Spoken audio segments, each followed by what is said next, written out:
For those of you that are just joining us, I'm Angela Brown. I'm the CEO of Savvy Cleaner. And for the last 32 years, I focused on leaving the world a better place by leaving it clean. Now, today we're streaming to a couple of different audiences. We're also speaking to our professional organizing group and everybody that's focused since the pandemic, focused on cleaning those scary rooms and the attics and the closets and all the stuff that has extra clutter. So I was really excited when I learned that there's a guest that could come on our show today and teach us how to have a happy home. Is it possible? The answer is yes, it is. And she's going to share with us her journey about how she went from having an ordinary home to a happy home. And she's going to share with us some secrets and some actionable tips on how you can too.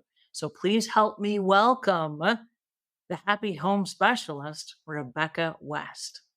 Hello, everybody. Oh, I'm so good. And I'm so excited to have this conversation. Thank you so much, Angela. One thing that I heard you say, and I think it's really important, is that you got to a place where you realize, I don't want to live like this anymore.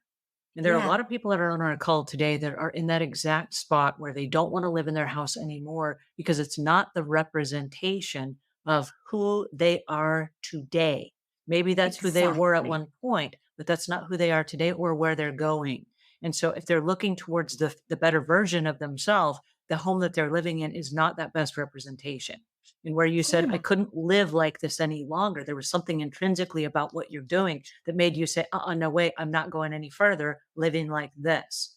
And so whether it's exactly. clutter or whether it's paint or whether it's moving to a whole new house. And I love the fact that you started with what you had. And I want to just hone in on that for a second, because it's really Yeah, easy to say, well, I can't live like this. I need a new house. And then you're not going to be happy until you have the new house. You're like, I'm not going to be happy until I go out to my garage and find out whatever it is I have. Oh, it's black. That's all right. I'll see if I can make it work. And you try. yeah, And then I got lime green. I don't know where the lime green came from, but green and black and whatever. And okay, I'm just going to express myself. And boom, here it is. Oh, well, whoop, that's not it either. But you yeah, started with what you had, with the resources that you had to try to make a difference. And I yeah. love that. I think that's amazing. I'm going to give you a happy bell. This is my happy bell.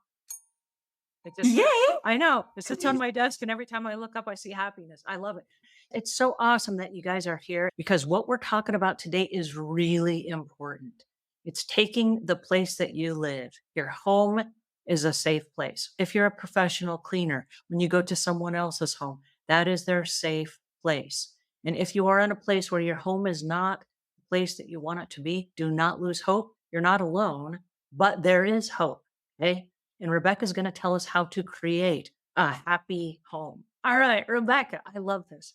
All right, so if we have a cluttered house, and maybe during the pandemic, we bought a few too many things online, or maybe we inherited things from our parents, or maybe our kids that have moved away, how do we start with the clutter first, cleaning up the clutter so that we can turn it into a happy, healthy home? Yeah, I mean, that is the place to start. We're trying to create a happy home. Frequently, the first step is to clear out what isn't making us happy to begin with. And that's often stuff from past chapters of our lives. So it's not necessarily that they were bad things or are bad things, they just don't fit us now. And unfortunately, things have a way of flowing themselves into our lives, but they don't flow themselves out of our lives. So we have to do that really like purposefully. So, I like to start with a place of thinking about the future that you want. That's what I did when I was stuck in my home is I feel like this rather than dwelling on how I am feeling, thinking about how I want to feel, and then trying to identify either a few things like a room in my house that would be deeply connected to feeling that way, or identifying some things in my house that are giving me the opposite feeling, right? Trying to start with some really low hanging fruit, easy wins. I remember there was a client that I was helping and she wanted help with her bedroom. She was feeling not good in it. And a lot of times when people have these conversations with me, they don't have specifics. They're just like, "No, I don't know. I just don't feel good." It's like going to the doctor. I don't know. I just feel Mhm. icky. And then it's the doctor or me as the design doctor's job to help identify why. But after our work together, the main thing she did was move one tall bookcase out of her bedroom, put it on the curb for free. And she said that the difference of how light she felt before and after was night and day because that bookcase came from an old relationship. So it was a Mm. perfectly lovely bookcase, nothing wrong with it, except for that every time she'd look at it, she was brought back to these unhappy memories. And it was the first thing she was waking up to when she opened her eyes every morning and the last thing she'd see going to bed. And the psychological impact of that stupid bookcase was too much for her. But we all get stuck. She needed basically permission to Mhm. get rid of this perfectly good bookcase. Well, and permission is an interesting topic that you bring up. I know that in my own house, my husband loves to collect things because he paid good money for them. And so Yes, just because we had a bookcase that we've had for 20 years doesn't mean we need to keep it for another 20 just because we paid good money for it, right?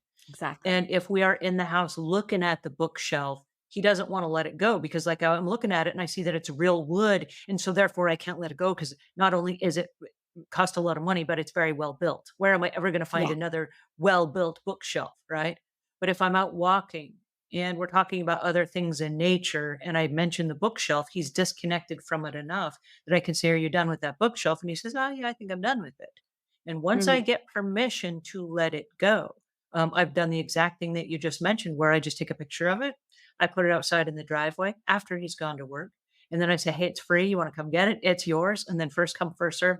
It's gone within like 20 minutes. Right. Yeah. But I've gotten rid of a bunch of stuff. I call it my driveway clear out because I'll ask while we're out walking.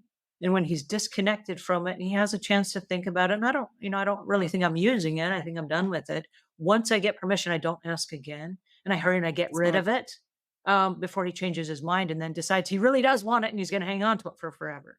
But I'm at a point of my life where just because my grandparents had something for their whole lives and then my parents had it for their whole lives, I don't need to have it for my whole life just because there's a lot of different choices out there. Right. Yeah. And so giving Yeah. permission, like you said, where do you draw that line and you say, I'm going to give myself permission to have a pink or a purple room like you did with your dollhouse? Alrighty, that is it for today. Oh man, I'm so sad our time is up, but you guys get on the email, send Rebecca your comments and win your design coaching session, Rebecca at seriouslyhappy.com. Can't wait to hear from y'all. Oh, you guys, this is so fantastic. Thank you guys for joining us today. I've really enjoyed this. So thank you, Rebecca, and we will see you guys again soon.